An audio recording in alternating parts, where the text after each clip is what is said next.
everyone, it's Robin, Artisan Crafts, and welcome to my studio. Today I'm going to show you how to make this scrappy block. Over the years, generations and decades, quilt blocks can have different names. Currently right now, this block is very popular and people are calling it the potato chip block. Mostly because you can't make just one. Just like a potato chip, you can't eat just one. Now I know this block as a Broken Courthouse Steps block.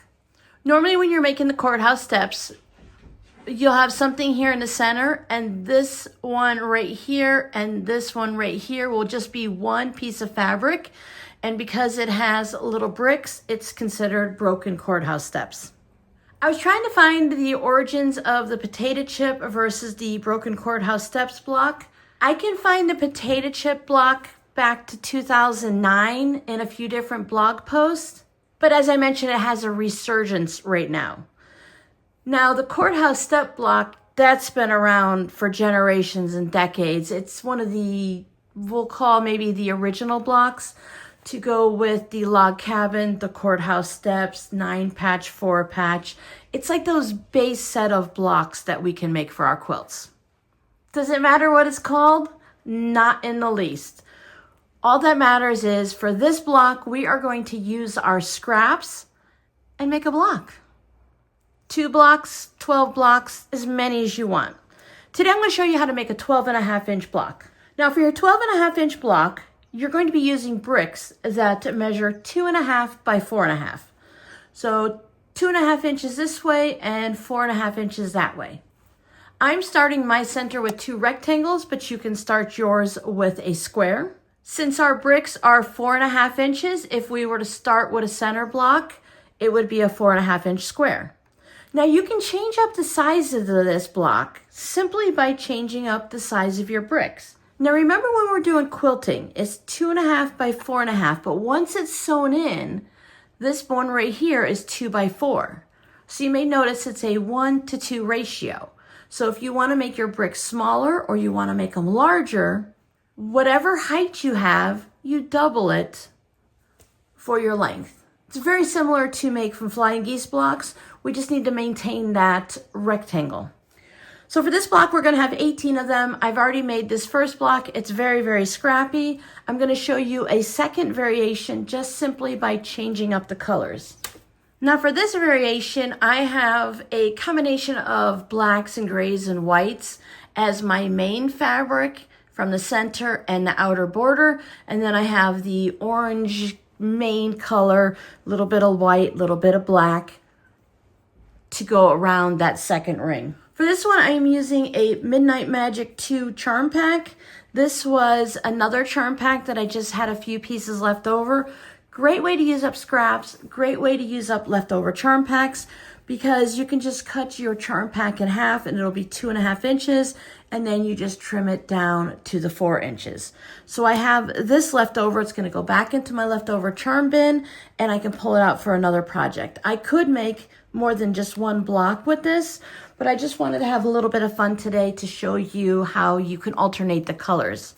Full on scrappy, alternate the colors. Now, if you were going to make more of these blocks, you could change up the location. You could start with orange in the center and put your darker blacks and grays here and then have an orange around it. And when you put your blocks together, you would alternate it by a black or a dark block and then an orange or a light block. And then you would end up with a checkerboard effect. Now, of course, your fabrics do not need to all be from the same fabric line. If you're sorting through your fabric scraps or you have a leftover jelly roll, since these are 2.5 inches, this is perfect for leftover jelly roll pieces. So if you're sorting through your scraps and you just want to find a use for some of your larger pieces, you can go ahead and cut them into 2.5 by 4.5 inch rectangles. And if you want to sort them by color or by light and dark or any other combination that you would like. Even if this entire block was just one color, as in like color red, it's still going to work, and then you can have a rainbow quilt. Today I'm just going to show you how to sew up this one block. By chain piecing, we'll be able to sew multiple blocks together at the same time, which saves you time and thread. I know when I'm chain piecing blocks, before I know it, I have 5 or 6 blocks done. It's just really great to put on a podcast or maybe one of my YouTube videos. I'll keep you company while you're doing a bunch of sewing. So let me show you how I sew this block together. Now you can find your own rhythm, of course.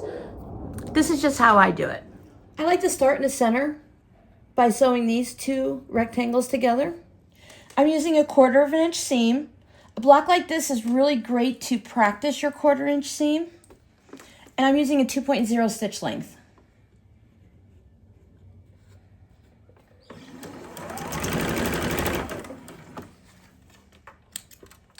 I like to start with a scrap piece of fabric. And when I finish sewing, I'll put that scrap back in. That way I don't have to cut my thread every time I start a new seam. I read online once that you can save almost up to an entire spool of thread just by using a leader ender or a piece of scrap of fabric here instead of cutting your thread, because you always end up with that tail at the beginning and at the end, and all of that adds up over time. Now you can press this in any direction that you want since our seams do not line up. You can finger press it right here at the sewing machine, but I like to take it to the iron.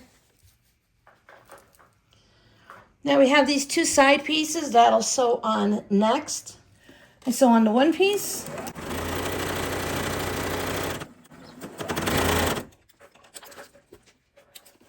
Spin it around and sew the other one on while I'm sitting right here. This is where having multiple blocks to sew, even if you're just doing 2 or 3 blocks at a time, instead of having to try to get from piece to piece, if you were constantly feeding them through the machine, it's much quicker.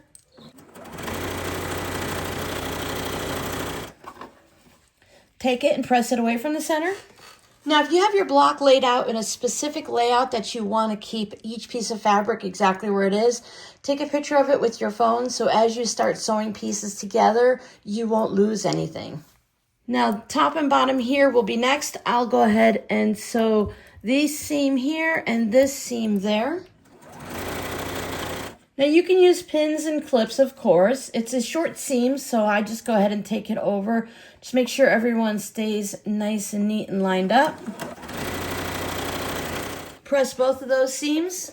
Now, when it comes to this point, I like to sew these two fabrics together. And after they come out of the sewing machine, I will open them back up and I'll sew these pieces onto that before I take it over to the iron. If you want, while you're there, if you can keep track of everything, you can also sew these two pieces. Now, I do have some directional fabrics in here. I have these fun kitty cats, so I want to make sure that they're going in the right direction if at all possible. But as we're working on the quilt, your blocks are going to get flip-flopped. Sometimes you will have the seam going this way and sometimes you will have it going this way. So directional fabric can easily get spun around to different directions. But to start with, I'm happy just having them right there.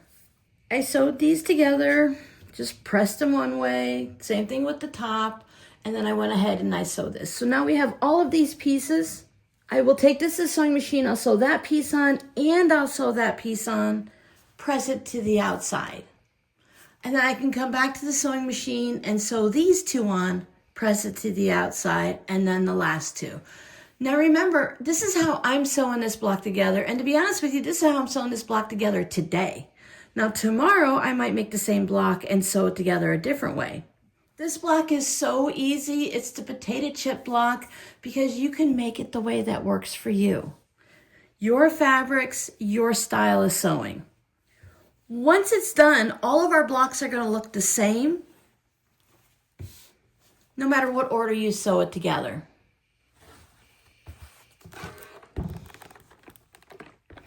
Set my seam, and then I just press them out.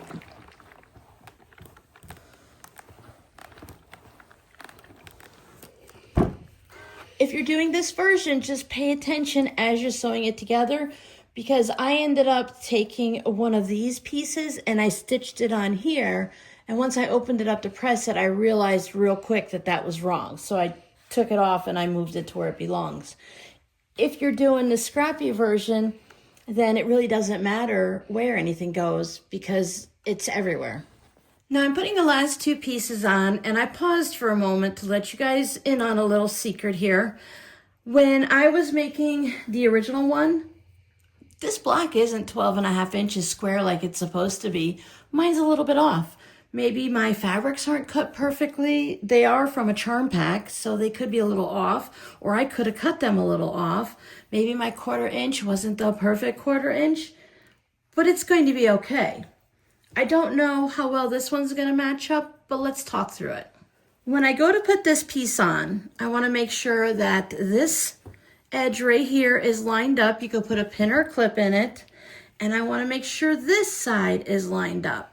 Now on my previous scrappy one, I ended up with a little extra at the edge, even though everything's lined up. So what I did is I made sure that my two ends were lined up, and you can also put a pin in the middle and just distribute that extra so that it kind of balances out, so the center here and the center there are pinned together. Your best friend is Bob, big on the bottom. So if this piece here is larger than this block, when I put it through the sewing machine, I want to put it on the bottom. Now, feed dogs tend to scrunch up the fabric. It eats it up a little bit, is what they say. So if this one is 1/4 inch or less off, there's a good opportunity for those feed dogs to just kind of like scrunch it up a little bit and take that smidge off. Now, if you're off by 1/2 inch or 3/4 inch, then you have a problem. Bob is not going to help you there. If this piece is super long, then you can just go ahead and take the seam allowance and make it a little bigger, or you can trim the extra off the ends. For a scrappy project like this where none of the seam allowances line up, it's okay to kind of adjust a little bit. Mine's looking pretty good on this side, so I will sew this piece on, and then I'll come back and sew this piece on. That one's looking pretty good. And like that, we have a sort of 12.5 inch block. Now these are charm squares, so we're reasonably okay, but if you're just going into your scrap bin and cutting 2.5 by 4.5 inch little logs, there's a chance that you're gonna have some bias in there somewhere. And as we're sewing it and we're pressing it with our iron, we could stretch something out. So we could get things a little wonky. But if your blocks are really close and they're all about the same size, you can sew them into a quilt. Now, I did say that you won't have to match up any seams, but if I put two identical blocks like this, I do have that seam there and that seam there. But if I spin it, now I'm not matching any seams. And when I have the next row, I have my center that goes up and down. This one will go left and right. Left and right, this one will go up and down. So they'll be alternating each time you make your rows.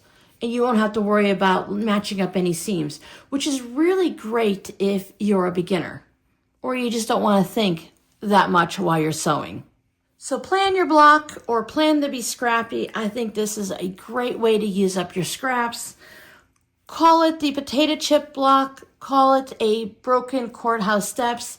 Either way, it's still going to be fun and use up a lot of your scraps. So let me know down in the comments. Scrappy word of the day. Have you ever made a potato chip block, courthouse step, broken courthouse step? Well, I've made both now. Now I just need to decide on what to do with them. Do I keep making blocks? Do I cut a whole bunch of 2.5 by 4.5 inch rectangles in preparation for a fun scrappy quilt? Or do I put these in with my orphan blocks and save them for a totally scrappy quilt, meaning each block's going to be something different? This is a container that I'm keeping my log cabin blocks in as I'm working on it this year. It's one of those scrapbooking containers. It fits a 12.5 inch sheet of scrapbooking paper. My log cabin blocks are 9.5 inches, but I do have a 12.5 inch block down at the bottom.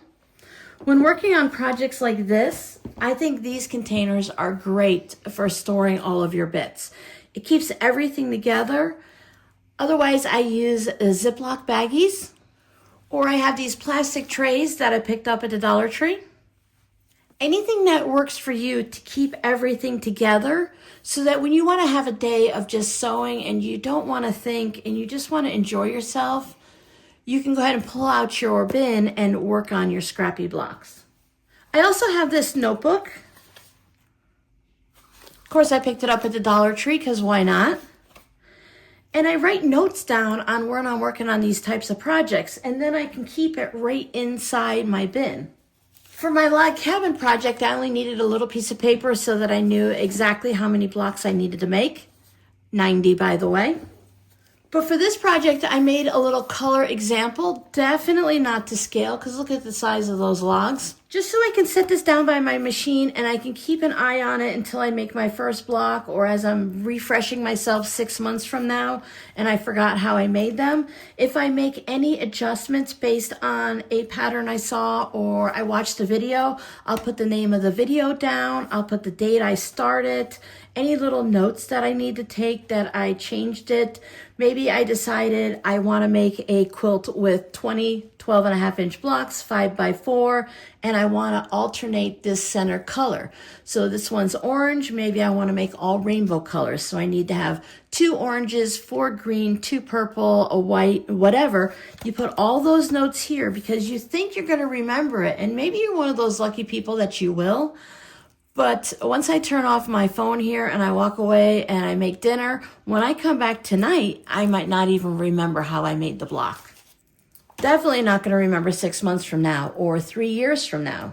So happy scrappy sewing, and I'll see you guys in the next video. Bye.